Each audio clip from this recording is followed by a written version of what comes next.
The Constant Gardener movie review. So this is another old review, kind of going back through my archives. And this is another movie that got a lot of press at the time. I saw it in 2007. I think it came out around that time. But I'm not sure if anyone remembers it anymore. Or do they? Yeah, again, I don't know. I'm living abroad, so I'm kind of out of touch with the cultural zeitgeist. I don't know what people still talk about at cocktail parties and what they don't. It got some press at the time, and it had been recommended quite strongly to me by a number of people, so I had high expectations when I checked it out, and then was disappointed by it. So people had been telling me, or I don't know, maybe I misunderstood them, but kind of based on what I thought people were telling me, or the general buzz around this film, I thought this was like a real story, you know, like one of those based on true stories, biopics or historical films. It's not based on a real story. It's a fictional story, but it's a real issue, if that's a distinction. So the real issue is drug companies using untested drugs on African countries, which apparently happens in real life, or at least it was happening 10 years ago. I don't know what the current state of it is. But the movie uses this real issue for like a fictional story about like some sappy romance and some kind of suspense thriller. Which, to be honest, I don't know how I feel about that. I mean, on the one hand, it felt kind of exploitative. Plus, I didn't like the sappy romance, and I thought the suspense thriller part of it wasn't all that great.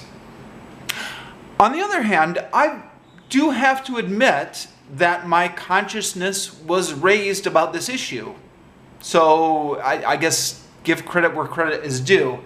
The movie kind of, the movie itself doesn't really educate you about the issue so much, but after seeing the movie, I and presumably a lot of other people did some internet searching to try and find out more information about the issue. So kind of the movie plus kind of whatever avenues it leads you to, whatever information it leads you to seek out on your own after seeing it, that combination presumably could be quite useful about raising your consciousness about the issue.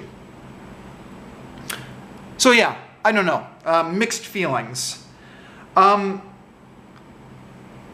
don't really have too much intelligent to say about this movie, but The Nation did a great review of it, and I will leave a description to The Nation's review of this film down below, which I highly recommend you read. That being said, on the assumption that maybe some people are not going to click the link, I'm going to kind of read an excerpt from it, which maybe summarizes the tone from this. This is going to sound a little bit jarring because I'm just taking this out of the middle of the review, but hopefully this kind of makes some sense. Quoting from The Nation's review. But challenging these practices is not nearly as black and white as this film would have it. Tessa Quayle, the martyred activist, stands up to yell bullshit at public lectures, shaking her lovely dark mane while she's at it. At cocktail parties, she loudly embarrasses the health minister, who marches off in a huff. Good stuff. But the reality is that uncompromising activists, even if they look like Rachel Weisz, the actress, rarely enjoy this kind of privileged access to power so effortlessly. Tessa has it too good and too bad, too. She ends up paying with her life for her exposure of the botched trial. In real life, bad drugs and unethical research practices often continue unhindered despite mountains of data and reports detailing their defects. As I found while researching a book on the topic, experimental protocols that would be condemned as unethical in the West, including placebo trials among ailing AIDS patients, are frequently described in the medical press. When the subjects are poor Africans or Asians, nary an eye is batted.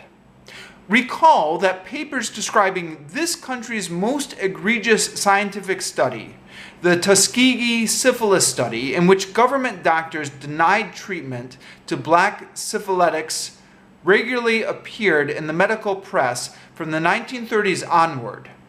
That study wasn't terminated until 1972. In the film, the trial's results are so dangerous that they must be suppressed by an international conspiracy of corporate execs and state authorities. If only. The trouble is that most of the time, new drugs aren't uniformly deadly, rendering unequivocal data showcasing their killer properties. Rather, new drugs do work, just not very well, or not for everyone, or not without side effects, or most frequently, not any better than older, safer drugs. What that means is that challenging unethical trials requires more than wrenching a few critical reports from official dustbins. End quote, but again, I highly recommend you read the Nation's review in full.